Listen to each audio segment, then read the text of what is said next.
Hello, everyone, and welcome to this episode of Mastering Midlife, How to Thrive When the World Asks the Most of You. Today, my guest is Alan Stein, Jr. I am so excited. The more research I've done on Alan over the past couple of weeks since he signed on to be on the podcast, the more excited I am to share him with you.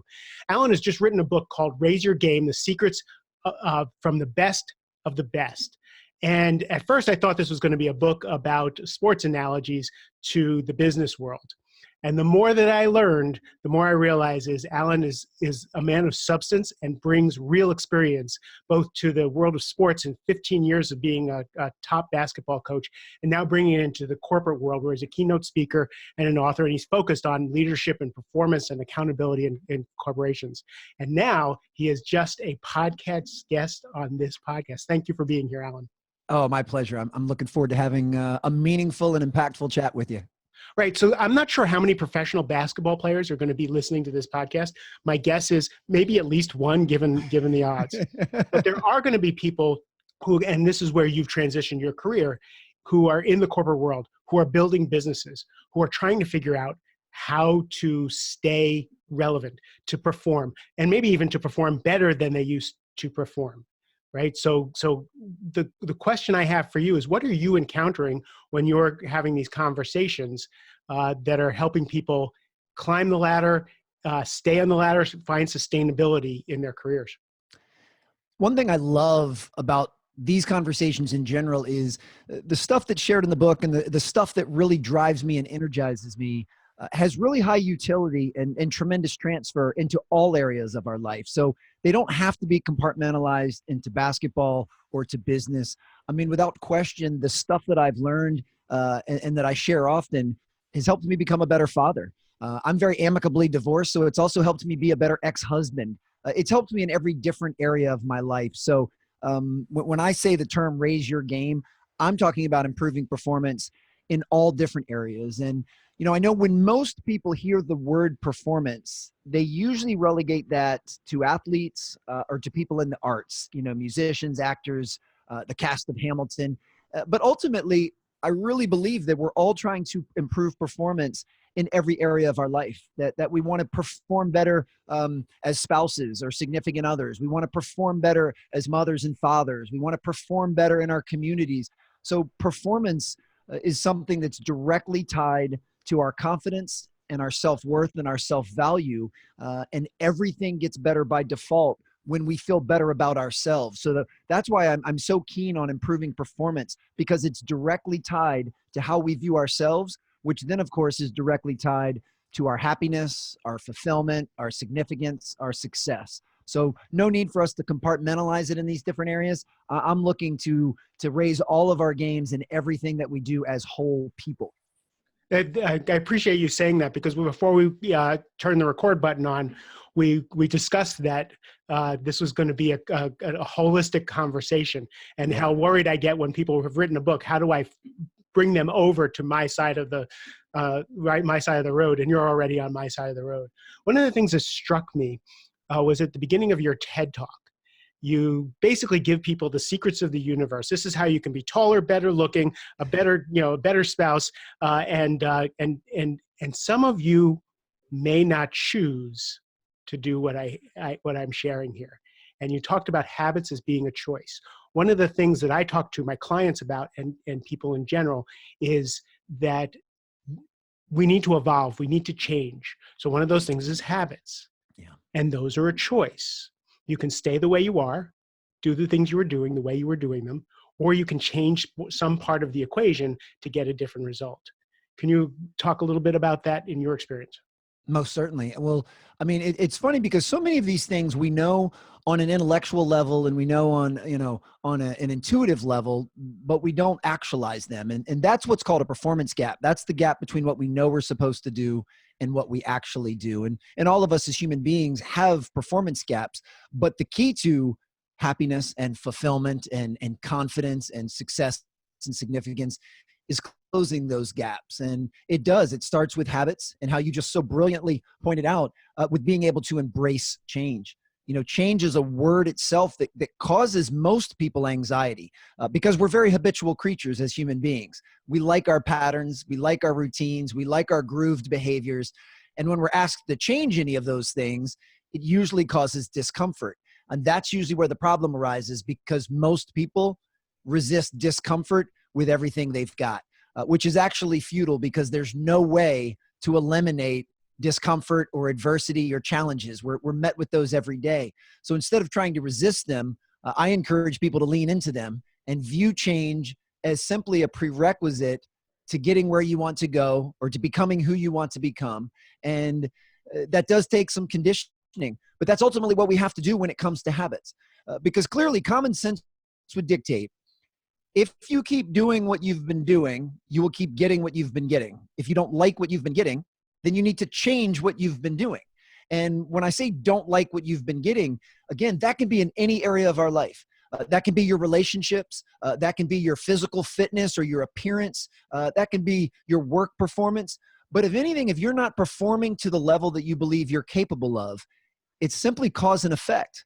What you've been doing is getting you the result you've been getting. Well, if you desire a different result, or in many cases, a better result or a more improved result, then you need to change what you've been doing. And you can't get that change without discomfort. So these things are all correlated and all linked. And, being able to embrace, and as I said, lean into discomfort, recognize that that's just part of the process, but it's temporary, but the results that you could get could end up being permanent if you make those things habits. So yeah, I'm a big believer that the little things make a huge difference, and actually take a lot of pride in the fact that I'm a very simple guy. I don't say that to diminish myself. I say that with pride, because I live my life by a very small handful of principles and values. And they're what I run everything through those when I make all decisions. And it really simplifies life. And I find that when those things get simplified, it becomes easier to make decisions. And that's probably the number one thing that I teach my 3 children, who are all very young at the moment, but I teach them that the best skill set they can develop is making good decisions. Because when you make good decisions consistently, you'll end up with a pretty good life. And if you make great decisions, you'll have a great life. But then obviously, if you make very poor decisions, you're going to have a really tough road. Yeah, I have one son who's down in college and one who's in Israel right now for 6 months. And I said, Nice. it's okay to make a dumb mistake. It's okay to make bonehead mistakes. Do not make life-changing mistakes. There are a Yes. few things that we want to avoid. The rest of them can all be fixed. Yes. Very true. That's the only advice I'm giving you. Soak up the experience and don't make life-changing decisions. Yes. And then don't make the same boneheaded mistake twice. For me, we're all, even at 43 years old with some life experience under my belt, I still have lapses in judgment. I still make poor decisions, but the key is to acknowledge it, to learn from it, and then flush it and don't repeat it. And if you can do those things, that's ultimately how you start making better decisions. You end up making good decisions after you learn from a series of poor decisions. But no, we're in great alignment with not making the life-altering ones. So yeah, let's get better at practicing with some of the smaller ones. So let's get real practical here. Most of the people that I talk to, again, I love the way when you say happiness and self-esteem come for me from trusting ourselves. So when someone says I can't stand myself for being overweight, I actually don't think it's the weight that's bothering them. It's the fact that they can't discipline themselves enough to change their eating and exercise habits, and they beat themselves up for not having that willpower. But they want to have that result. How do you work with people to get them past that? Again, the people who listen to this podcast are in their 40s and 50s. We have habits and neural pathways that we've been cultivating forever. And now to change those, what do you suggest to people? Well, first and foremost is people need to give themselves the same grace and compassion that they would more than likely give a loved one or a friend. I find that most people, and myself included, I'm not immune to any of this Hold on, stuff. slow down. I want to highlight that, a yellow highlighter on that one, because you work with some of the biggest basketball stars on the planet. You have pushed people to heights that very few see. And what you just said was people need to be compassionate and loving to themselves. I've had other people say that on this podcast. We cannot ignore you saying that, because that is key to change. Well, and it is. And it's also the key to happiness too, because, we all tend to be incredibly hard on ourselves. And I, what I was about to say was everything that I'm sharing here, there's 2 things to know. One, everything I'm sharing are things that are challenges and struggles in my own life. So I'm not immune to any of this. So I have to constantly remind myself to give myself some grace and some compassion and some love. It's not to, to allow certain behaviors. I'm not trying to entitle myself or enable myself, but it's okay to be human. And it's important to remember that, because more than likely, if you and I are friends and you're struggling with something, I'm going to reach over and either figuratively or literally give you a pat on the back and try to pick you up and support you. Yet if I was doing the same thing, I would probably beat myself up and self-loathe and let it erode my confidence. So we have to make sure that we're giving ourselves that exact same compassion. And that's the first step. The next thing to realize, I'm well aware that everything I share in these podcasts and my keynotes, even in the book, it's delivered in a matter-of-fact tone. But just because it's delivered that way doesn't mean this stuff is easy. This stuff is not easy. There is absolutely nothing easy about changing a habit or a behavior that you've had for a couple of decades. Now, it's basic, but it's not easy. And a lot of people treat those things as synonyms, and they're not. Most of what it takes to be, and you can fill in the blank, to be happy, to be fulfilled, to be successful, most of what it takes to get an improved level of fitness, most of what it takes to have a fulfilling marriage, these are all very basic principles. But none of them are easy to do. If they were easy, we'd all be doing them already. So if someone's listening to this and they've been struggling with their weight for, the past 15, 20 years since they got out of high school, and it's caused a spiral of self-loathing and it's eroded their confidence and self-worth, I have compassion for you, and I hope you have compassion for yourself.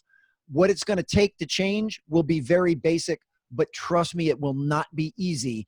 But there are some systems that we can put in place. And I even have a 3-step strategy I'd be happy to share on how someone can actually make those improvements. Because once again, there's still performance gaps. We live in the information age. It's so important that people realize that lack of information is very rarely the problem that any of us has. Because if there's something that we don't know, we can use technology and in a matter of seconds find out the answer. The key to all of this is implementing the stuff that we know.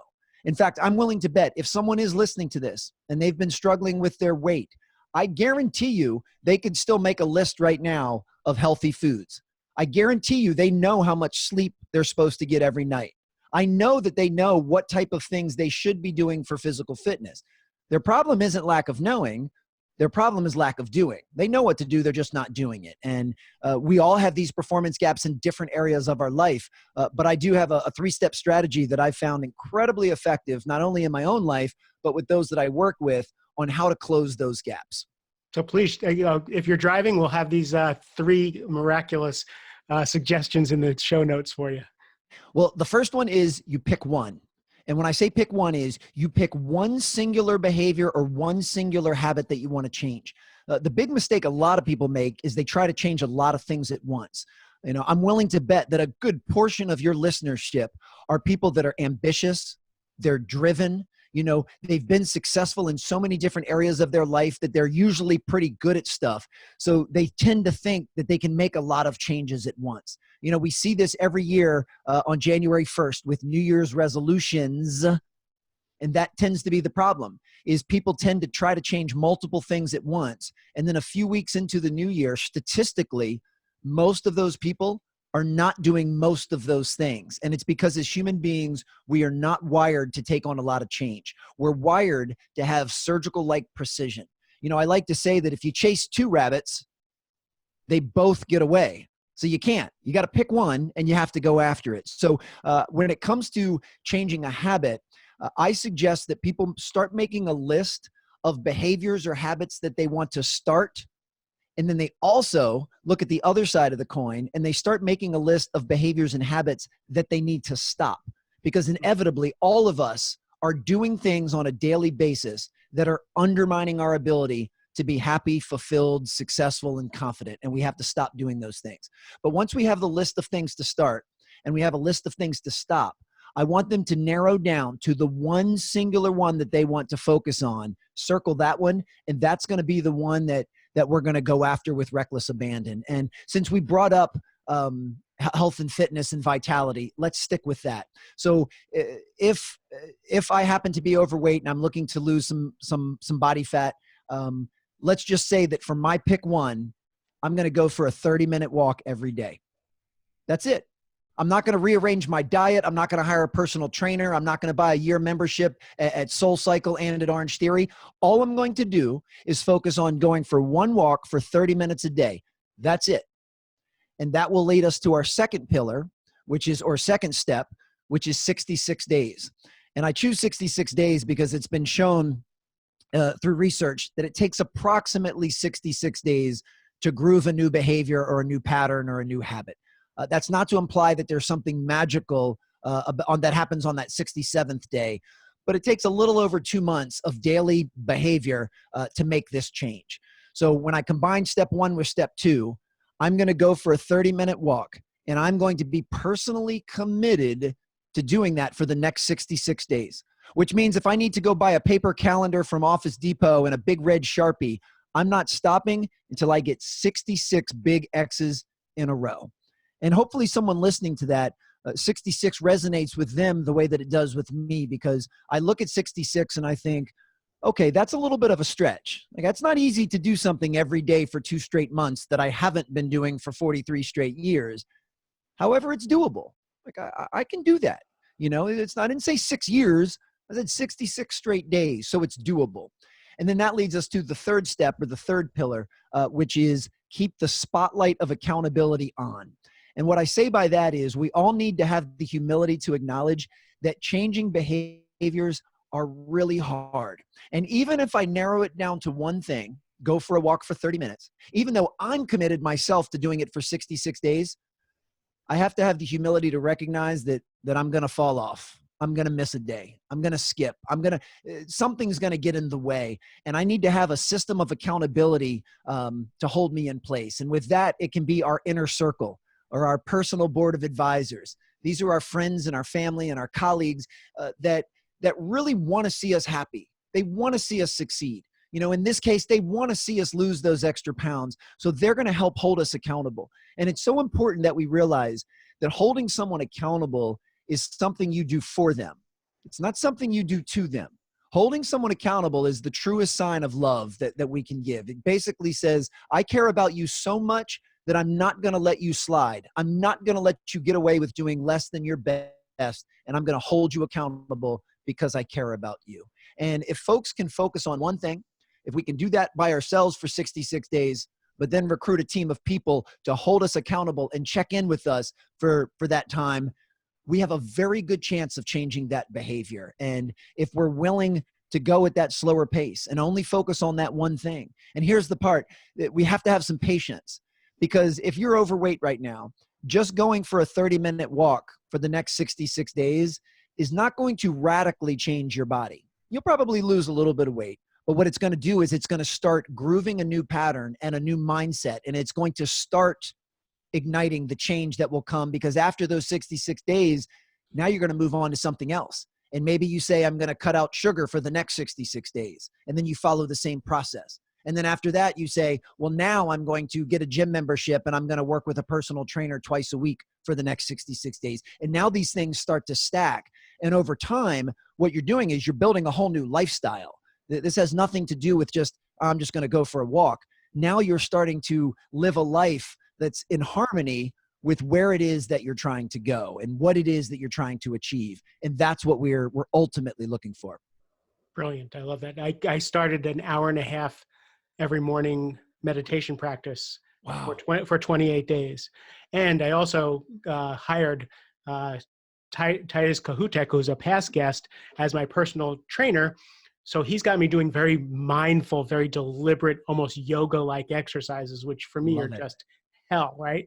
And so I'm doing both of those at the same time in the morning. So my morning starts really early. Plus, my diet is generally pretty good, pretty pristine. Nice. And what I'm noticing is I can't seem to get all three done at the same time, because I went for this all at once. So I can get my hour and a half meditation in, but it's so hard to now get to the exercise. Yeah. Right. And so I'm watching this and being patient with myself and kind to myself and saying, all right, piled a lot on at once. And if I miss and I screw it, like, and now my nervous system and my habitual self is getting used to putting all three of these things together at once. But you're right. Wow. One at a time is the right thing to do. Well, and to kind of back up what you were saying and to stress the importance of one at a time, there's a gentleman named John Berardi, and John's the founder of a company called Precision Nutrition. And he did a research study, and he found that when the average person tries to change one behavior at a time, they have an 85% chance of being successful. Those are really good odds. But what he found with the second control group was when they tried to change two behaviors simultaneously, that percentage of success dropped down to 35 or 40%. And that was for Chasing two rabbits. Yes, exactly. But when he found when people tried to do three things at the same time, which is what you're attempting to do, percentage of success dropped down to 4 or 5%. So those aren't as good odds. Now, there's a couple things to pull from that. One, I'm not here to judge anyone, and I'm not here to tell anyone what they can and can't do. That would be foolish of me to do. What I am here to do is try to give some helpful tips on what will give people the best chance to be successful. So someone listening to this, you very well might be able to do three things at once and be successful. That's awesome. But you have to realize you're in the exception. I was hoping that I was the poster child for not doing that, and to put well, an exclamation point on what you had to say. Yeah, and ultimately, I mean, you may be one of the exceptions. Remember, I said 4 or 5% were able to be successful, and you could very well be in that 4 or 5%. But for most people, let's use the odds that are in our favor, and let's just pick one thing, and then let's focus on that ourselves. Let's make a commitment. Let's sign a contract to ourselves and stick it on our bathroom mirror. And then let's recruit people that are going to hold us accountable. I want people texting me every day and say, hey, Alan, did you go for that walk this morning? Did you? Where did you walk? How far did you walk? Did you listen to a podcast? If so, what did you listen to? I want people holding me accountable. Because one thing that unites all of us as human beings outside of sociopaths is we don't like disappointing people that we care about. That is one thing that unites all of us. That is one of the worst feelings for any of us, is to let down somebody that truly cares about us. And that's why that accountability is so important. Because where it's cold and it's rainy this morning and I don't feel like going for a walk, it's not convenient for me to go for a walk, and I don't want to go for a walk. But I also know that when I chat with you later today, I don't want to let you down because you're my buddy and we've been friends for a long time. And I don't want to have to look you in the eye and tell you that I didn't get out of bed to go for a walk. And that might be all the extra push I need to do it. When I know that someone is looking at me, in this case, figuratively, to do what I said that I was going to do. And, when we line these things up, this does not guarantee anyone's success. I can't guarantee success in any walk of life. But what I can do is if you follow these 3 steps, you greatly increase your chance of being successful. And then when you get that taste of success, when going for a 30-minute walk just starts to become part of who you are and part of what your day looks like, now it starts to add to your confidence. It starts to add to your self-belief. So now when you try to cut out sugar for the next 66 days, you know you can do it. And now you've been able to do that. Now you hire a personal trainer. And now it's a year later and you've made 3 or 4 changes to your life. Your confidence has gone up. Your self-value has gone up. You now are going for walks. You have a trainer. You're not eating sugar. You better believe your body and your mind will be completely different a year from now. And it's very doable. It's very basic. But again, none of this is going to be easy. Even these 3 steps, as simplified as I've made them, are still not going to be easy. And you have to recognize that and admit that. Because when you think something's going to be easy and you start to face some resistance, that's usually when we're very hard on ourselves. That's when the self-loathing starts. Like, man, this should be easy and I can't do it. I suck. Well, if you go into it saying, man, this is going to be really hard. Most people are not capable of making these changes. That's going to give you even more confidence when you do. True. So true. And it has, I'll tell you, the habits have influenced my work life, my habits, my relationships, so that, doing that one thing does have a ripple effect in the rest of our lives. Are you okay if we shift gears? I have some thoughts. By all means, shift away, buddy. I'm here for you.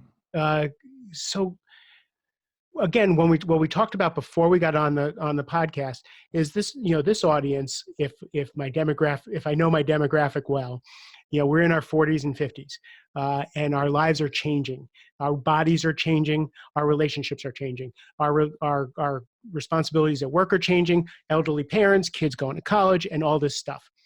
And I tell a story in my keynote about Michael Jordan and how Michael Jordan had to become a different player through different parts of his career in order to stay successful, become more successful, and be successful in different ways as the game itself changed, as his physicalness changed. And I equate that to how we have to evolve as people as we get older. And since you work with athletes who are probably aging and changing, and or we're hiring you specifically to help them stay in the game a little bit longer, and you yourself had a recent career change. You're divorced and amicably Yeah, with children, so you're having to evolve also. Can you talk a little bit about your experience in that realm? most certainly. And it all starts with the openness to change and the openness to evolving. I mean, I'm proud of the fact that I don't see the world the same at 43 that I did at 33. If I did, I would have wasted the last 10 years of my life. I mean, we should be constantly evolving. And that's the thing too, is with these changes, we might not be able to control a lot of the changes that happen, especially like to our body and to our parents and the things that you just mentioned. We don't have any control over those things. We have complete control over how we respond to them. We have complete control over our attitude to these changes. And are these things that we're going to embrace, or these things that we're going to allow to cripple us and move us back? As you can sense, I'm a little bit of a quote nerd, and I've always loved quotes. And, one of my favorites is, you can't stop the waves, but you can learn to surf. And that's so applicable to us as we're getting older. I can't help the fact that physically I can't do the same things I could do 20 years ago, but that's okay. I can embrace what things I can do now. How And did I you can get to also, be okay with it? well, and I can also embrace the fact that mentally I can do things now that I couldn't do 20 years ago. So one of the things that I do to cope with all of this is I no longer look at the world as right and wrong, as correct or incorrect, as good or bad. Everything is evolving and everything's just more about fit. And, there are not many people on the planet that can do the same things at 43 that they could do at 23. So, I mean, why should I expect myself to be different or expect myself to be special? All I can do is take care of my mind and my body now to be, emotionally and physically and mentally fit as I can at 43. But I'm okay with the fact that I can't do those things anymore. There's lots of things in my life that are different. I'm much more emotionally intelligent now than I was when I was 23. So I'm capable of much deeper, more fulfilling connections and relationships that I wasn't even close to being able to do 20 years ago. So while maybe my body is slowly deteriorating, I don't love that word, but let's be honest, that's what it's doing. Thankfully, my emotional fitness and my mental fitness, those things are ramping up. I'm as sharp as I've ever been in those components. So it's all about just changing fit, and that part I do my best to embrace. But I think the key, and I'm hoping this will be the most helpful thing that I can offer anybody listening right now, because it's the best thing that I've done for myself. And what I'm going to share is very basic, and at the risk of being completely repetitive, this is not easy to do. Is I stopped playing the comparison game several years ago. And the comparison game is when we compare our lives, our relationships, our bodies, our bank accounts with other people. And when we do that, we almost always feel bad about ourselves, because when you allow yourself worth to be determined by outside barometers and metrics, you will always find someone that's doing better than you in any single category. I mean, you've brought up basketball a couple times. I mean, even LeBron James. LeBron James is the greatest player on the planet right now. And he still can't even escape that Michael Jordan, according to most people, was better. So here this guy's chosen profession and craft he spent his entire life in, and he can still find someone that's better than he is. You and I don't live that far apart. We're both part of the DMV area. He can't fight a myth. He can't fight people's perception. Like, he can't play one-on-one with Michael Jordan to find out once and for all. Right. So it has to be but even by any other metric. I mean, I believe, if I'm not mistaken, his net worth is close to $1 billion. LeBron James is. Well, if he compares his net worth to other people, what's Jeff Bezos worth now prior to his divorce? 140 billion. So it doesn't matter what metric LeBron would use. Even someone as accomplished as he is can still find someone that's doing better. I mean, you and I live in the DMV area, the Maryland, DC, Virginia area. And it's, it's a booming area, one of the better metropolises of the country. And if I were to walk outside my apartment right now, within 5 minutes, I could easily find someone that's taller, more muscular, has a hotter girlfriend, has a better car, has a nicer apartment, makes more money, speaks on bigger stages, has sold more books, has more Instagram followers. I mean, is funnier, is more handsome. Any metric that I could use, I can find someone easily and quickly that's doing better than I am. And if I allow that to erode my self-confidence and belief, I'm never going to be happy. I'm never going to feel like I'm enough. And that's a problem. So I stopped playing that game a long time ago. And I work really hard to improve my life in as many areas as I can. I'm very open to feedback and I try to make improvements. This has nothing to do with being complacent or satisfied. I'm hoping my best years are still in front of me. And I have the optimism to truly believe that.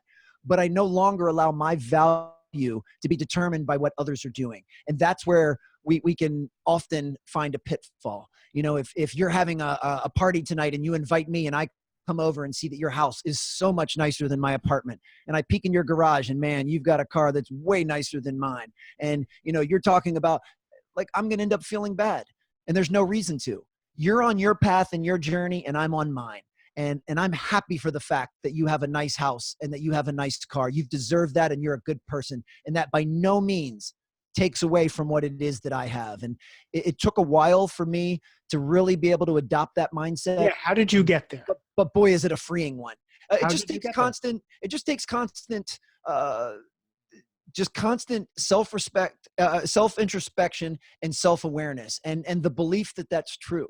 I mean, again, I know lots of people, even if we just look at physical attractiveness. I mean, yeah, if I'm standing next to Brad Pitt and George Clooney, I'm probably the least handsome guy out of the three, but that doesn't matter. Who cares? Like, that has nothing to do with the value that I believe that I can offer the world, the value that I can offer someone in a relationship.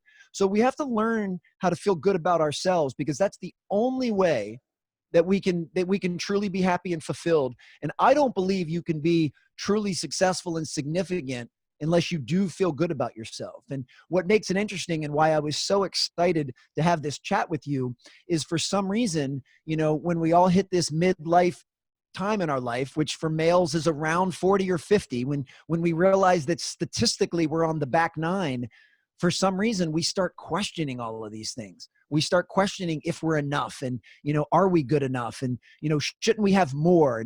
And social media has just exacerbated this problem, because you look on social media and all you see is how well everyone's doing. And and I, trust me, as I said, everything I'm sharing with you right now, these are still adversities and challenges I face. Don't think for a second that I'm immune to playing the comparison game. I'll still see something on Facebook and go, man, why is that guy speaking at that conference? They should have picked me. I should. And then I can catch myself. I smile and take a breath and go, hey, man, it doesn't matter. That's his journey. You're on yours. And you have to be okay with that. It's so freeing and liberating when you can get to that point. And that's where I am now. Is I have the self-awareness to recognize once I start playing the comparison game, and I can shut it down within a few minutes, as opposed to letting it be something that could get me down for days or weeks. Mm. For me to get to this point, I've had to mourn quite a few of those things. The loss of my youth, the loss of my competitiveness. At some point I went from being competitive with the 27-year-old guys to being the guy that they admire and aspire to be, and to accept my elderhood. But that transition point where there was some searing pain with letting go of, I'm not going to put on my website that I'm a coach hanging from a rock, and come scale the heights with me. I'll get you to the heights, but I'm sending you up that mountain by yourself. Yes. Right. So a lot of those things, the relationship, all of those things have taken a little mourning and taken a little allowing myself that transition. And then the next piece is, you said something really interesting, is when you get to your 40s, maybe late 30s, even into your 50s, and you start to question, am I enough? Is this where I want to be? For me, usually people either run from those questions, anesthetize those questions, right? Or hide. Mhm. or distract themselves, right, with alcohol and drugs, or Netflix and chill. Netflix and chill has become the new numbing. It sounds really fun and it sounds really innocuous, but then you don't have to deal with your relationship, right? You don't Yeah. have to deal with what you're dealing with. And for me, in midlife is to now let's answer those questions. Am I enough? Yes. Let's go find out. Maybe I'm not enough. 999 times out of 1,000, we find out that we actually are enough. We're just measuring ourselves on the wrong scale, right? Am I going in the Exactly. right direction? So being afraid of the answers, we don't even ask the questions. And I think midlife is a time when we start to answer the questions, because I've answered the questions and I'm free. I Yes. am freaking free. I have been one of the most self-conscious, fearful, worry wart people in my life. And over the last several years, I have shed so much that I am free of financial worry, I'm the heaviest I've ever been, and I don't like it, but I'm free. I'm not freaked out. So going into that inquiry for me has been amazing. And you know that now, with that freedom and that power of choice, that you're capable of making the changes that you need to make. So if you feel like you're the heaviest you've been and you don't like that, but you have the optimism and the power to change that, and you can and you will when you choose to do so. So When I yeah, choose to do so. yes, So it's now I'm a incredibly coach. freeing. I'm surrounded by people like you, right? And so I could either be self-conscious and beat myself up for the fact that I'm the heaviest I've ever been. Why is that? I know better. I know the key. I know how to do a keto diet. I could, and for some reason, whatever point in my life is, when my business has been going, my business is exploding. My meditation practice is exploding, right? All these other things, my relationship is blossoming, and all these things, to allow myself to come around to now, this is the time. Again, as you said, habits are a choice. Yeah. So now to come around to, I know I'll lose the weight Yes. when I want to lose the weight. Right. And all this flailing about, I want to lose weight, is all a bunch of bullshit, Yeah. right? Until I run. So I know that that's what's going to happen. And I did hire a personal trainer. My eating is pristine. Love it. And let's see what happens, right? May happen or may not. So tell me something about you. Again, we're both in the performance business. We're both the coaches. We're both helping people live their best lives. And we're hopelessly human, Yes, we are. We're right? inevitably flawed. Yes, we are. I say one of the things I'm proudest of, and this always, people have a crooked eyebrow when I say it, and is that I'm amicably divorced. And I say that with a lot of pride because, statistically, half of your listeners have been or in the current process of getting divorced. I mean, if we're looking just straight at the numbers, and very rarely in today's day and age do we hear the word amicable and divorce in the same sentence. And it's something I'm proud of because, we recognized that the relationship was not what we thought it was going to be when we decided to get married. We went to counseling together. We did everything we could to try to make the relationship work, and just realized we were not a good fit for each other. And we have 3 kids. I have twin sons that will be 9 in a couple of weeks, and I have a daughter that will be 7 this June. And we recognize the fact that the relationship was not just about her and I, that it was also about our 3 children, and that the way that we chose to go through the divorce, the way that we chose to handle the divorce and to co-parent together, and the level of respect that we showed each other in divorce was going to have a profound impact on our children and the way they see the world. And, for my sons in particular, they're learning from me the appropriate way to treat a woman. And my daughter is learning the appropriate way that a man should treat her. And I take that, very seriously. And I want to make sure that I recognize and have the humility that because I chose to bring 3 kids into this world, that they shouldn't be penalized for the fact that our marriage did not work. We need to do everything we can to unconditionally love and support them as co-parents, and model for them, respectful, kind, compassionate, empathetic behavior. And I'm so thankful that she decided to have the same approach, and that we took ourselves out of it and said, what's most important is modeling for our kids the right way to live and the right way to treat others. And through that, her and I have developed a nice friendship. I mean, we're better friends now than we were when we were married. And, it's something I'm incredibly proud of. It took a lot of work to get there. I mean, it took a few years of therapy and And I don't want to make it sound like it was all pain-free. There were absolutely some really rough patches there.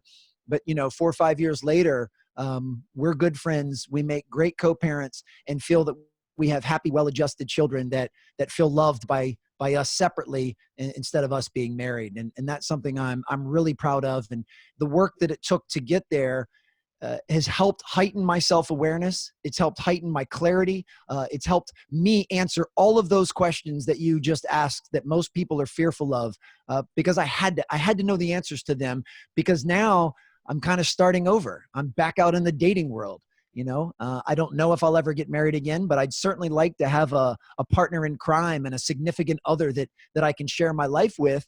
And I'm starting over. And now, because of that, I want to make sure that I'm the best version of myself possible so that I can attract the best version of someone else into my life. And if we're compatible, then we'll be very happy together. And, so what's something that might have seemed like an isolated event, like a divorce, is all encompassing. It's had a major, profound effect on every area of my life.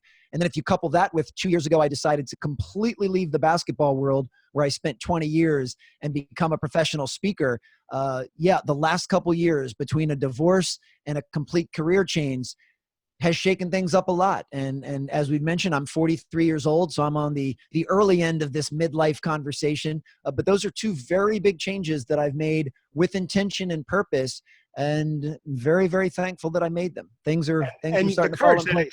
Because you have to support that family that you had. Yes, for right? sure. You have, and to make a transition, I did the same thing. I have an ex-wife and 2 kids, and I went from being a high-tech sales guy with making money hand over fist to, I want to be a coach. Yeah. Right? What uncertainty is that? So the people who are listening, they always wonder, how can I feel trapped? How can I figure this out?